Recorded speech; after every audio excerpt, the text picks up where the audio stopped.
Good day everyone, I am Marjorie G. Raimundo, together with Ms. Joelyn T. Fernandez, to present our given topic, which is Netiquette. So first, let us define what is Netiquette means.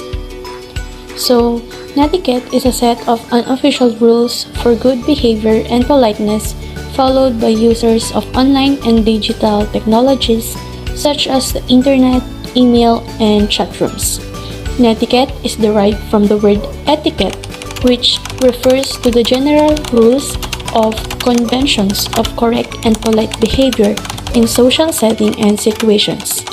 These both phrases are frequently interchanged and are often combined with the concept of a netizen, which itself a contraction of the words internet and citizen and refers to both a person who uses the internet to participate in society, and an individual who has accepted the responsibility of using the internet in productive and socially responsible ways.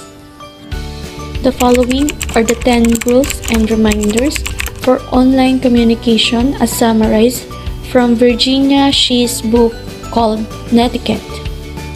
Rule 1 is remember the human. Remember that behind every screen is a human being with independent thoughts and feelings. It is easy to misunderstand or be rude to others when you are not interacting with them in person. Before clicking send or post, ask yourself, would you say it to the person's face? You should never say something to someone online that you could not say to him or her in person. It is useful to remember that online interactions are nearly always recorded and backed up. If you act inappropriately, these recordings will serve as evidence against you. The rule number 2 is adhere to the same standards of behavior as in real life. This rule is a reminder that the ethical standards and laws that govern our society extend to cyberspace as well. This includes harassment and bullying, copyright regulations and privacy, illegal streaming of movies, illegal downloading of music, and copyright infringement is still breaking the law. It is the online equivalent of shoplifting. Artists, companies, internet providers, and law enforcement agencies are continuing to prosecute people who legally access or their material. Breaking the law is a bad netiquette. Rule number 3 is know where you are in cyberspace. Different environments require different behavior. The way we interact with our friends, for example, may not be acceptable in a school or work situation. This principle extends to online environment as well. When you approach a new website, watch and monitor how people communicate and interact. Once you have observed their behavior and have an idea of what is acceptable, feel free to join in. Rule number 4. Respect the other people's time and bandwidth. In this rule, bandwidth is synonymous with time. When you send an email or post on a discussion board, keep your comments brief and relevant to the environment or situation. When considering data limits or bandwidth, it is important to acknowledge shortage and network speed limitations. If you are sending something, you need to be conscious on how the receiver will access the file.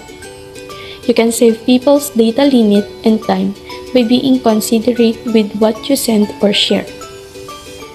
Rule number 5. Make yourself look good online. There are many positive aspects about the internet, including the ability to remain anonymous. This rule is a reminder not to allow this aspect of the internet influence how you communicate. Pay attention to your grammar, spelling, and word choices as well as the overall content and truthfulness of your writing, as this is what others are using to judge you. Make sure you are careful with what you share. It is always advisable not to share anything embarrassing, illegal, or inappropriate. And the rule 6. Share expert knowledge. The internet is a great platform for sharing good information.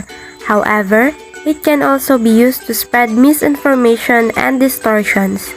If you hold a lot of knowledge about a certain topic or subject, don't be afraid to share it online in a manner that is helpful and accurate. If you are knowledgeable in an area, then you have something to offer. Share what you know and it will help other users. You can share your experiences as part of this, both positive and negative. If you have made any mistakes, sharing this can help prevent others from doing the same. If you ever ask questions to other users, it is good practice to post a summary of the responses. This enabled everyone to benefit from answers and does not require each individual to do the same synthesis. And in the rule 7, Help keep flame wars under control. flaming refers to verbal disagreements that occur between users in contexts such as message boards. They are often a result of strongly held opinions and emotions. Such disagreements can be about heated issues like politics, religion, and philosophy, or they can be relatively trivial. When involved in any such a debate, it is important to be respectful of the other people involved. Never reduce the discussion to personal issues and avoid inappropriate language. If you are going to provide negative comments, ensure they are constructive and useful. Rule 8. Respect other people's privacy. The internet is an open forum. Remember not to share information about others that could get them or yourself into trouble, both personally and professionally. When you are networked to someone on a website like Facebook, you may be given privileged access to information about him or her and what he or she shares.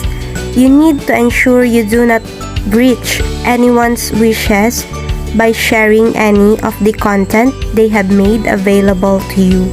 It is also worth mentioning that you should not use anyone else's computers, mobile devices, or accounts without their permission. And in Rule 9, don't abuse your power. This rule is intended for those who carry more power on the internet as experts, designers, system administrators, or even hackers. Power should always be used responsibly and not to harm or take advantage of those who are less powerful or knowledgeable. If you are an administrator or facilitator for any online environment, make sure you do not abuse the privilege of access that your position may give you. And lastly, the rule 10, be forgiving of other people's mistakes. Give other users the benefit of the doubt and consider that they may come from a different background or have less experience on the internet. Do not be rude when you encounter someone's mistake. Always respond with courteously and respect. And in conclusion of our topic for today is that the primary reason for the existence of Netiquette is to ensure smooth communication and avoid misunderstandings. Without a clear understanding of what is Netiquette, people could come across as abusive or be party to cyberbullying. So we must learn to be sensitive to the diverse people with whom we communicate online. These rules are important as they promote communication skills, prevent miscommunications, and help you understand what is socially acceptable when working and collaborating online. And the internet is an important part of our daily lives, allowing us to communicate, share information, and even run businesses. With so much of our lives reliant on the internet, it is critical that we understand how our online behavior affects us and others. In a social setting, Netiquette is concerned with the proper use of online resources.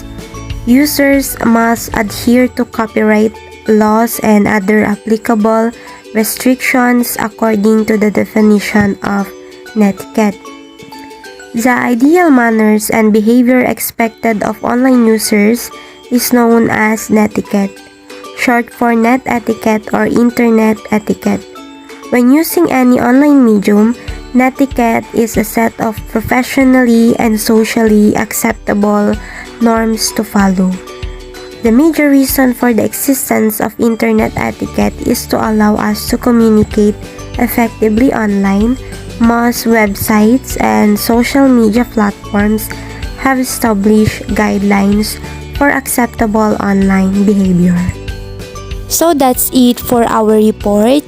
Thank you for listening.